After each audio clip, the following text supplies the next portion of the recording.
There are moments in military history when the truth does not arrive with trumpets or triumph, but with quiet defiance. When a single heartbeat of courage exposes years of unchecked authority. This is one such moment, a moment retold in whispers across barracks, training camps, and forgotten outposts. In the bleak final months of a grueling frontier campaign, the 22nd Sentinel Battalion prepared for its weekly inspection. The base sat beneath a pale, exhausted sky, its walls scarred by wind and war.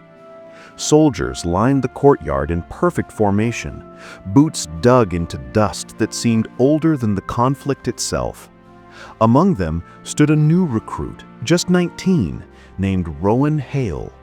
Rowan was not extraordinary in appearance. He was lean, quiet, and carried an air of steady discipline. But those who trained beside him noticed something unusual. He never acted out of fear, only out of conviction. Where others tensed at shouting officers, Rowan remained composed.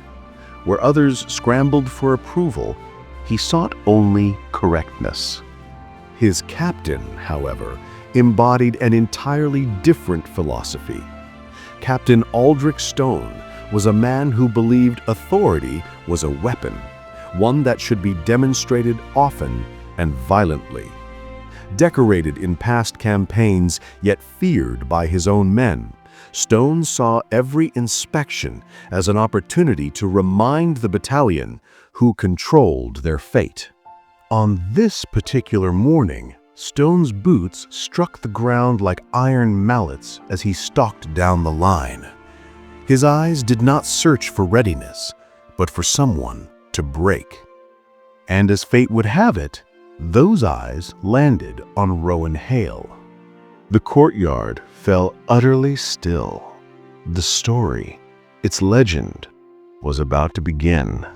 Captain Stone stopped directly in front of Rowan, shadow falling across the young soldier's boots. "You," he growled, "your rifle is spotted with dust." Rowan gave a respectful nod. "It will be cleaned after inspection, sir." But Stone's lips curled into something dangerous. "Not good enough. Drop to your knees. Press your face to the ground until it shines with your sweat. A soldier obeys, or he is nothing."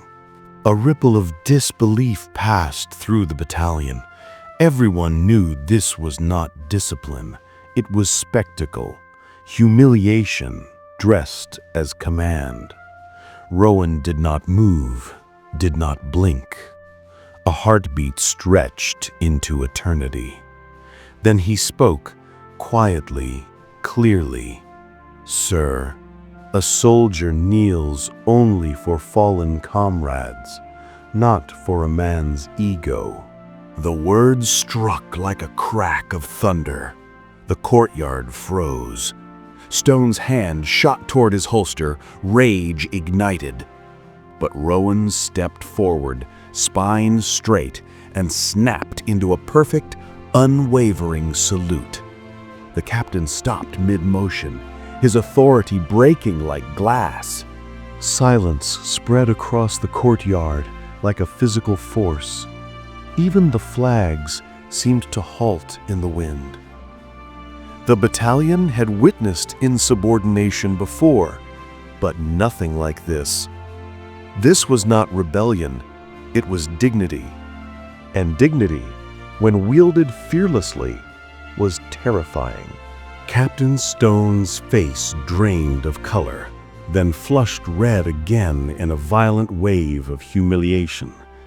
His fingers trembled near the pistol he could no longer justify drawing. Every eye watched him, waiting for his next move. Men who once feared him now measured him. "You dare defy me?" Stone whispered, though it was meant to roar. Rowan held the salute. "I follow the code, sir. Honor before obedience, always." Those words pulled the last thread from Stone's authority. He staggered backward, breath uneven, eyes darting to his lieutenants for validation. None came. They knew the truth.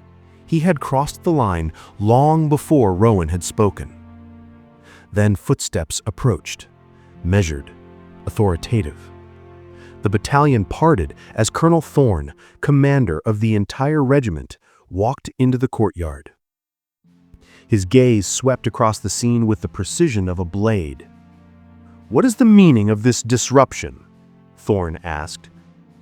Stone opened his mouth, but the words died on his tongue. Rowan answered instead, lowering his salute.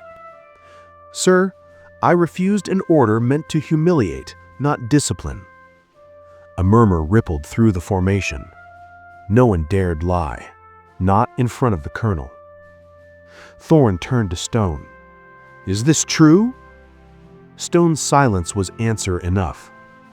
The colonel faced the battalion. "Let this be clear," he said, voice steady. "Rank commands obedience, but it does not excuse corruption.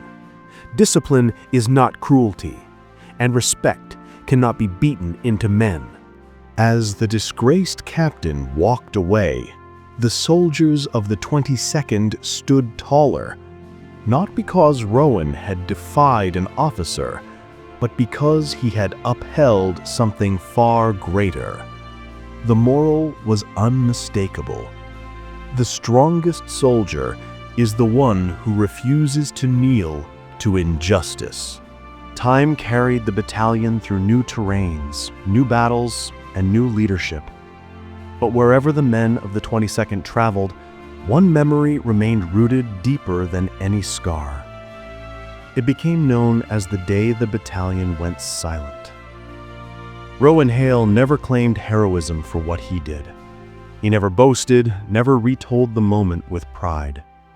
Instead, he returned to training grounds, helping younger recruits learn not just marksmanship and discipline, but integrity. His quiet strength changed the culture of the battalion. Officers became more measured. Soldiers stood a little straighter. The base itself felt different, as though the air carried a reminder that respect mattered more than rank. Years later, when asked about his act of defiance, Rowan would offer only a simple reflection. A soldier's duty is to truth, even when truth stands alone. Captain Stone's name eventually faded from records and conversations, remembered only as a warning. But Rowan Hale's name lived on as a standard, a quiet, unwavering measure of character.